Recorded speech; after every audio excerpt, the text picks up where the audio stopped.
میں سب سے پہلے ان تمام لوگوں کا شکریہ ادا کرنا چاہتا ہوں جو ایک خاکسار کو بولنے کا موقع دیا، اور جب میرے والد صاحب حیات تھے ان کی بڑی خواہش تھی کہ وہ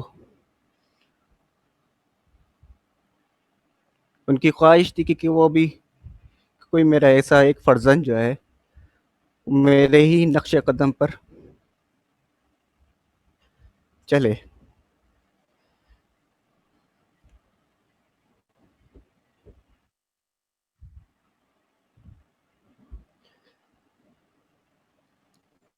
بہرحال میں اس بات کا بھی شکریہ ادا کرتا ہوں کہ سیرت چیئر اسلامی یونیورسٹی آف باولپور نے بابو پروفیسر محمد یاسین مدد صدیقی صاحب پر ایک خوبصورت آن لائن تعزیتی سیمینار منعقد کیا،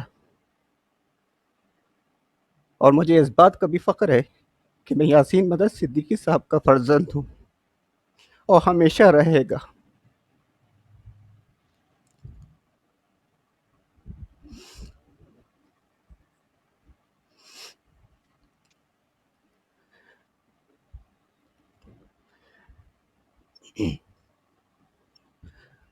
وَقَضَىٰ رَبُّكَ أَلَّا تَعْبُدُوا إِلَّا إِيَّاهُ وَبِالْوَالِدَيْنِ إِحْسَانًا إِمَّا يَبْلُغَنَّ عِندَكَ الْكِبَرَ أَحَدُهُمَا أَوْ كِلَاهُمَا فَلَا تَقُل لَّهُمَا أُفٍّ وَلَا تَنْهَرْهُمَا وَقُل لَّهُمَا قَوْلًا كَرِيمًا واخفض لهما جناح الذل من الرحمة وقل رب ارحمهما كما ربياني صغيرا رب ارحمهما كما ربياني صغيرا۔ میں بابائے سیرت کے آخری چند لمحات کا ذکر کرنا چاہوں گا۔ تمام تعریف اس رب العزت کی جو دونوں جہاں کا حقیقی خالق ہے اور ہم سب کو مسلمان بنایا۔ ایک نہ ایک دن یہ دنیا اور اس کی چیز کو فنا ہونا ہے، لہٰذا ہر بشر کو اپنے وقت موعود پر اپنے خداوند سے جا ملنا ہے جس نے ہم سب کو پیدا کیا ہے۔ جیسا کہ قرآن مجید میں ارشاد الہی ہے، کل نفس ذائقۃ الموت وإلینا ترجعون، اور بابو بھی اسی بشر میں سے تھے جو اپنے وقت موت پر رخصت ہو گئے۔ میں ادھر گزشتہ 2 سال سے جب کسی موت کی خبر سنتا، خصوصاً والدین کی، تو میرا دل دہل جاتا، ایک خوف سے طاری ہو جاتی۔ اسی وقت میرے منہ سے بے ساختہ نکل پڑتا، اے میرے پروردگار، یہ دن مجھے کبھی نہ دکھانا۔ جبکہ بابو امی سے اکثر کہتے تھے کہ میں تم سے پہلے جاؤں گا۔ امی کہتی کہ ایسا کیوں کہتے ہو؟ بابو کہتے ارے یہ تو خاندانی روایت ہے، مرد پہلے جاتا ہے۔ بہرحال بابو کی زندگی بس اتنی ہی لکھی تھی، اور انہوں نے 75 سالہ زندگی کو عمدہ طریقے سے گزر بسر کی۔ بابو کو 2 چیزوں سے عشق تھا، ایک بابا جان یعنی مولوی انعام علی، اور دوسرا لکھنے پڑھنے سے۔ دادا جان کے ہی کے اصرار پر بابو نے محمد صلی اللہ علیہ وسلم کی سیرت طیبہ پر لکھنے کے لیے کہا تھا، اور انہوں نے اپنی پوری زندگی بھر اسی پر عمل کیا۔ اسی بات پر مجھے ایک بات یاد آتی ہے، جب بابو کو شاہ ولی اللہ رحمۃ اللہ کا ایوارڈ ملا تھا تو انہوں نے اپنی تقریر میں کہا تھا کہ میں آج جس مقام پر ہوں وہ 2 لوگوں کی وجہ سے، ایک بابا جان اور ایک دوسری اہلیہ، جنہوں نے زندگی کے ہر لمحے میں میرا ساتھ دیا۔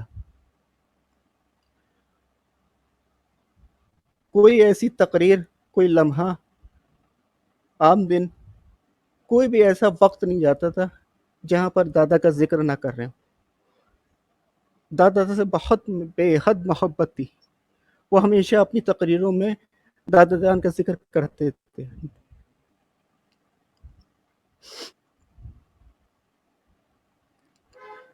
بیماری کے ایام، بابو کی طبیعت 14 جون سے خراب ہونا شروع ہو گئی تھی۔ ان کو ہمیشہ پیٹ کی شکایت رہتی تھی، جب وہ اپنے کھانے پینے کی صحت کا بھرپور خیال رکھتے تھے۔ ان کے ہر کام وقت پر ہوتے اور بہت آرام اور سلیقے سے کرتے تھے۔ ایک دن بابو امی سے کہہ رہے تھے کہ مجھے لگ رہا ہے کسی کی نظر لگی ہے، اور یہ بھی کہا کرتے تھے کہ بیگم میں اچھا ہو جاؤں گا ایک دن یہ بھی کہتے تھے، اے میرے پروردگار، مجھے تھوڑی سی مہلت دے دے، تھوڑی سی مہلت دے دے۔ اس مہلت کی وجہ میں جانتا ہوں کہ وہ کس وجہ سے وہ مانگ رہے تھے۔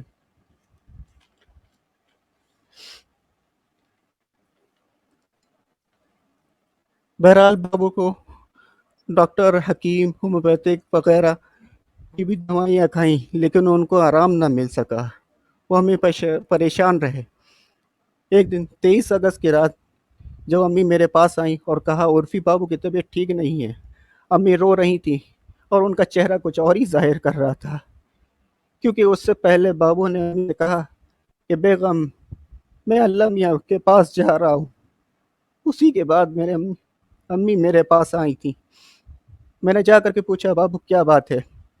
بابو بولے، بیٹا پورے جسم میں درد ہو رہا ہے۔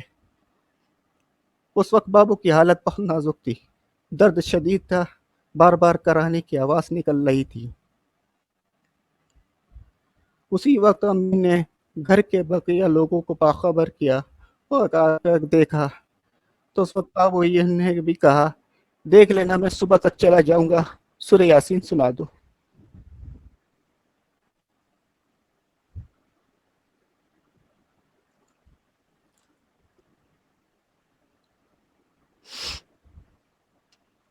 اس وقت امی نے بڑے بھائی سے کہا کہ بابو کو کسی اچھے ہاسپٹل میں دکھاؤ۔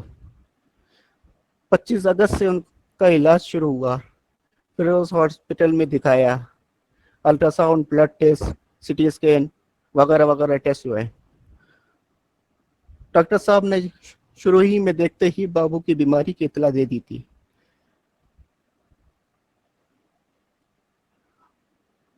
وفے سے سب کو خبر ہوتی گئی، لیکن امی کو آخری وقت تک نہیں پتا تھا کہ بابو کی بیماری کیا ہے۔ 29 اگست کے بعد سے بابو کی طبیعت حالت دن بدن گرتی چلی گئی۔ دن گزرتا گیا اور وہ قیامت کا دن آ گیا۔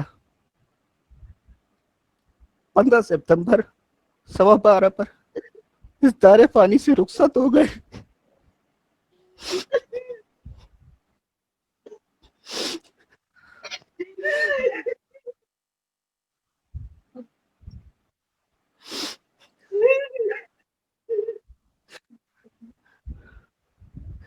اور اپنے خالق و مالک سے جا ملے۔ انا للہ و انا الیہ راجعون۔ بابو محض 20 دن کے اندر رخصت اور ہو گئے۔ پھر اپنے آپ کو سنبھال اللہ۔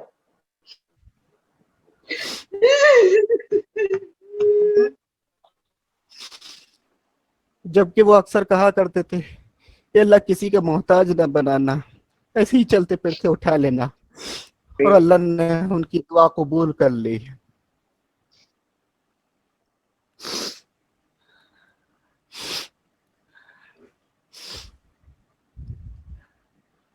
بابو کی بیماری کے دوران کچھ ایسے اپنے آپ کو سنہرے سنبھال۔ واقعے ہوئے۔ جی، بابو کی بیماری کے دوران کچھ ایسے سنہرے واقعے ہوئے ہیں جن کو قلم بند کیا جا سکتا ہے۔ ایک دن الگ صبح جب امی نے بابو سے پوچھا کیا حال ہے، بابو نے کہا، اس شخص کو دیکھو، اس شخص کو دیکھو، 2 مرتبہ کہا۔ امی نے کہا، کون شخص؟ بابو نے کہا، وہی جو کروٹ نہیں لے سکتا، اٹھ نہیں سکتا، اس نے سیرت پر 5 خطبات لکھے، بچوں سے کہو اتار لے۔ دوسرا واقعہ یہ ہے، ایک دن مغرب کے بعد گھر کے تمام افراد بابو کے پاس بیٹھے ہوئے تھے۔ اس دن بابو کی حالت اور دن کے مقابلے میں بہتر تھی۔ جب میں نے کچھ پرانی تصویریں دکھائی تو انہوں نے فوراً پہچان لیا۔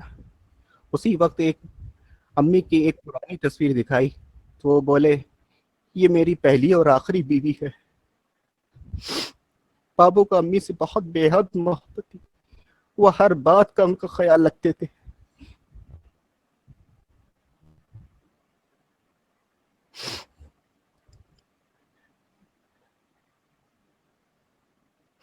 اس بات کا اندازہ لگایا جا سکتا ہے